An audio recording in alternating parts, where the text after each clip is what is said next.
Benarkah pertemuan AHY dan Puan nanti akan membuka peluang koalisi ataukah hanya sekadar gimmick politik saja? Benarkah juga ini bentuk konsolidasi karena pengaruh elektabilitas Prabowo yang semakin naik? Kita bahas bersama politisi PDIP Deddy Sitorus, politisi PKS Pipin Sofyan, dan Direktur Eksekutif Poltreking Hanta Yuda. Selamat malam Bapak-Bapak, sehat ya? Selamat malam, Priska dan Deddy, Mas Pipin.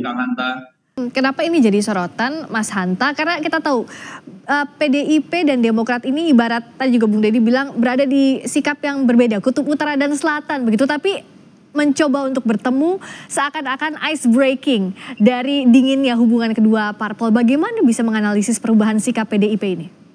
Pertama, pertemuan ini juga menurut saya sudah sesuatu ya, karena itu pantas dan wajib bagi saya untuk mengapresiasi pertemuan ini. Apapun nanti ujungnya, karena bertemunya dua partai politik, apalagi dikesankan lama, berseberangan dan seterusnya, ini gambaran tontonan demokrasi yang positif dan memberikan pembelajaran demokrasi bahwa bisa berbeda, ada saatnya bersanding, ada saatnya juga bertanding. Jadi pertarungan politik itu tidak membuat politik yang dendam, baperan dan seterusnya itu kadang membuat politik kebangsaan itu di atas semuanya. Ini yang positif. Dan kedua, kalau ini dibaca apakah sangat mungkin masuk kepada politik elektoral, ada bangunan koalisi dan seterusnya. Ya kita tidak tahu seperti apa ujungnya, tapi saya kira ini juga tidak berlebihan kalau membuat misalnya meskipun Mas Pipin tidak mengatakan, Pak Jazil juga tidak mengatakan, tetapi PKS dan Nasdem menurut saya juga tidak berlebihan kalau mulai agak was-was, khawatir. Kenapa, Mas Karena Hanta? kalau ini terjadi benar-benar bangun koalisi ini. Nah, sebelum bicara kejadian atau tidak, seandainya kejadian ada kerjasama politik ya Priska, saya kira ini akan mencair dua kutub politik yang tadi ya hampir 2 dekade, 10 tahun pemerintahan sejak 2003 sampai 2023, 20 tahun kemudian itu mencair dua kutub politik. Ini siapa bilang negatif, pasti positif. Yang kedua, apalagi dua figur sentral, tokoh bangsa, ketua pernah menjadi presiden keduanya Pak SBY dan Ibu Mega, kemudian misalnya ada pertemuan setelah pertemuan AHY dan Mas AHY dan Mbak Puan, dan itu pasti memberikan tontonan luar biasa yang baik juga. Ditambah yang ketiga mencairkan dua segmentasi konstituen atau pemilih yang dianggap diametral berseberangan, kemungkinan mereka ini juga akan menyatu kalau ternyata berakhir atau ujungnya itu ada kerjasama di politik atau koalisi. Nah, tetapi saya ingin masuk kalau dianalisa mungkin seperti apa kemungkinan koalisinya. Saya ingin mengatakan apresiasi dari Mbak Puan kepada berbagai macam nama cawapres. Saya melihat ya dari sisi analisa, maka Mas AHY ada peluangnya paling kecil probabilitasnya ketimbang misalnya disebut nama-nama lain, ada Pak Mahfud, Pak Erick Thohir, lain-lain sebagainya disebutkan oleh Mbak Puan. Kenapa? Tadi yang saya katakan secara historis memang hampir 20 tahun tidak pernah bersama, dan Mas Hasto Sekjen PAN juga pernah Sekjen PDI Perjuangan juga pernah mengatakan bahwa kemungkinan bagi Partai Demokrasi Indonesia Perjuangan berkoalisi itu dua yang sulit. Pertama dengan Demokrat karena alasan historis, kedua dengan PKS karena alasan ideologis. Itu salah satunya. Tapi bukan tidak mungkin tentunya. Yang kedua, posisinya juga diametral dua-duanya. Kita tahu PD Perjuangan bersama Pak Jokowi sebagai partai utama mendukung pemerintahan, mengusung narasi keberlanjutan, sementara Partai Demokrat mengusung agenda perubahan bersama Anies Baswedan. Itu realitas hari ini. Dan ketiga, saya katakan tadi, basis konstituennya juga mereka bisa dikatakan berseberangan. Sehingga peluang, kalau saya ditanya potensinya per hari ini, saya belum melihat faktor-faktor yang memperkuat, variabel memperkuat mereka akan melakukan koalisi. Tapi kalau bahwa membangun komunikasi, membangun politik kebangsaan kebersamaan itu sangat besar sekali. Tapi apakah mungkin bekerja sama seandainya Pilpres 2 putaran? Nah, itu ada agak semakin besar peluangnya kalau ada kerjasama di putaran kedua. Atau yang ketiga, saya kira ini yang paling besar peluangnya adalah ini komunikasi politik yang sedang dibangun. Tapi apapun Priska, pertemuan ini baik bagi PD Perjuangan maupun bagi Demokrat memberikan dampak positif bagi kedua partai itu, memberikan keuntungan politik lah kira-kira, dan itu memberi Demokrat semakin tinggi posisi tawarnya AHY di depan Mas Pipin dan Partai Nasdem.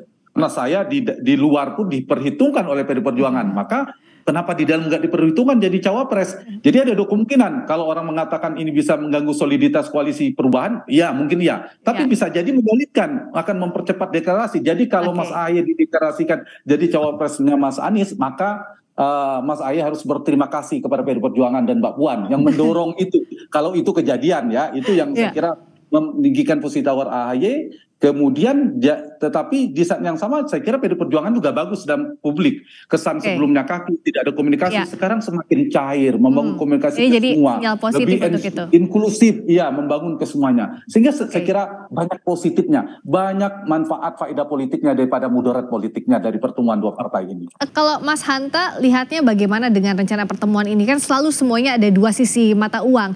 Sisi positifnya sudah pasti, tapi siapa yang menurut Mas Hanta, pihak mana yang akan was-was, yang akan ketar-ketir dengan pertemuan antara Mbak Puan dan Mas Ahy? Ya, tadi saya katakan ada 3 kemungkinan ya. 3 kemungkinan itu kemungkinannya akan membangun koalisi. Itu paling kecil kemungkinannya. Kemungkinan kedua mungkin akan muncul analisa, spekulasi, akan mungkin tidak berkoalisi di sebelum Februari, tapi berkoalisi di putaran kedua. Kalau sekiranya berlangsung 2 putaran, mungkin ada peluangnya lebih besar dari yang pertama, saya mengatakan. Tapi saya tidak mengatakan 1-2 ini besar peluangnya. Peluang yang ketiga, saya sudah kita berdiskusi ya, baik dari Bang Deddy maupun Mas Pipin, arahnya kan sama, Mas Herzaki juga di Demokrat. Itu arahnya masing-masing masih bicara di koalisinya masing-masing. Dan di antara politisi ini mengirimkan pesan bahwa ini membangun kebersamaan, membangun politik kebangsaan supaya menjadi tontonan demokrasi. Itu positif juga. Tapi lagi betul kata Priska, pesan itu kadang tetap bercabang ya. Nah, kalau ditanya tadi apakah ada kemungkinan efek elektoralnya, ya tidak bisa dipungkiri karena ini pertemuan dua partai politik. Tentu ada muatan politiknya, dan pertemuan ini juga tentu di tengah dinamika politik yang cukup kencang di antara koalisi perubahan, di mana kita tahu tanda petik ya di Mas Ahy dan Partai Demokrat ada kegalauan politik di mana ketidakpastian siapa cawapres Anies sampai hari ini diharapkan segera.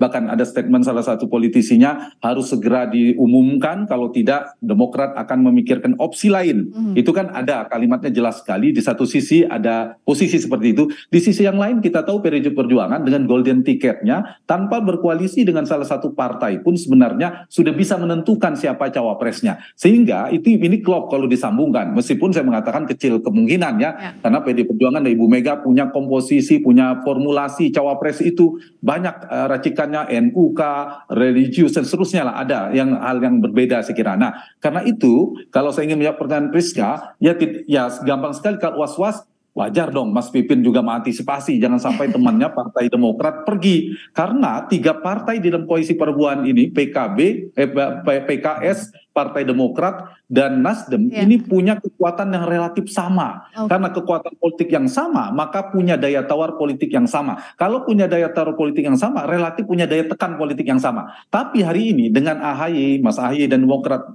bertemu, direspon dari PDI Perjuangan sangat baik, maka itu sedikit meninggikan posisi tawar dan istilahnya Mas AHY. Nah, karena itu yang diuntungkan Mas AHY, yang harus antisipasi untuk mengganti kalimat was-was tadi adalah PKS dan Nasdem. Itu tidak terlalu sulit untuk membacanya saya kira. Nah, kalau di yang lain juga sama, dari sisi Pak Prabowo, dari sisi partai lain juga iya, pastilah kalau ada partai yang bergabung. Kalau dari sisi kita Priska, masyarakat demokrasi senang semua, ada pertemuan bagus, ada tontonan untuk menunjukkan itu positif. Tapi kalau bagi partai kan tentu ada langkah antisipatif, jangan sampai kekurangan kawan sehingga kawan kemudian melompat dan seterusnya.